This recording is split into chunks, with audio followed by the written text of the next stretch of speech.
Hey John, what's up? I just saw your video on 5 qualities that make a good teacher, and just going to respond to it. So the first thing that you had was putting in the hours. I definitely agree wholeheartedly with that.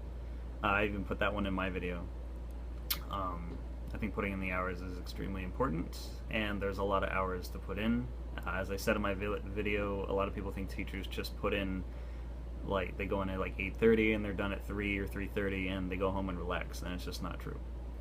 So I definitely agree with that one. Effective classroom management, definitely a great quality of a good teacher. I think a good teacher that has effective classroom management can manage their classroom in a way where it kind of seems like almost effortless and seems like very easy to them. I think that's a sign of a good teacher, that they really have a handle on things, if they can do it like that, where there's just no chaos. It's just very smooth. Transitions are easily. The kids take to the teacher very well. So I think that's good too. I think your most important one on here, if not your second most important, is knowing your content. And I had that one as a huge. I made that a huge point in my video, because knowing your content is so important. And not only knowing your content, but being excited about your own content. Because if you're not excited about the content, your students will probably not be excited. And if you're not excited about it, you might be less inclined to give higher expectations, because you just kind of want to pass it and get it done with and get it over with.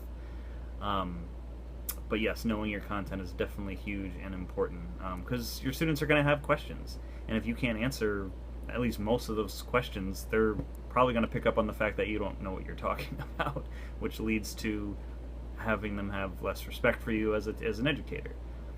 Um, I think oh yes, expert use of different instructional methods. I thought that was really cool. Hey, you added different in there, because you're absolutely right.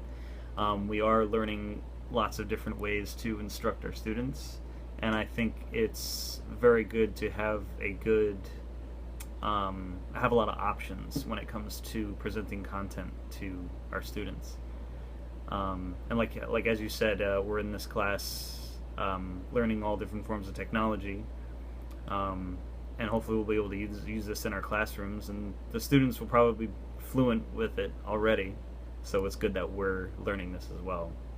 Um, and then I think this one is like the most important, if not second important to knowing the content, but room to grow. And I agree with what you said about Common Core. I mean, the Common Core isn't the greatest thing that's happened to education in the history of the world, but it isn't the worst.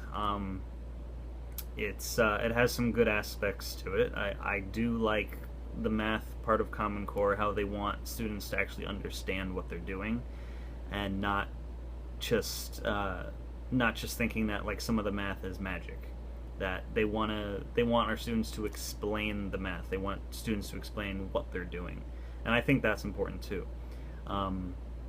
So yeah, I think teachers that are just kind of like locked in their own little world of their method of teaching, I doubt their method of teaching is the greatest ever. There's always room for improvement. There's always room to grow. So I think that was probably one of the most important things as well. And as a teacher, everybody is learning. You're not just a teacher. You're also a life learner. You're a student. And as a life learner, you kind of want to present that model to your students, is that you're a life learner. And hopefully they will become life learners as well. So yes, that's my response. Great job, man. See you in class.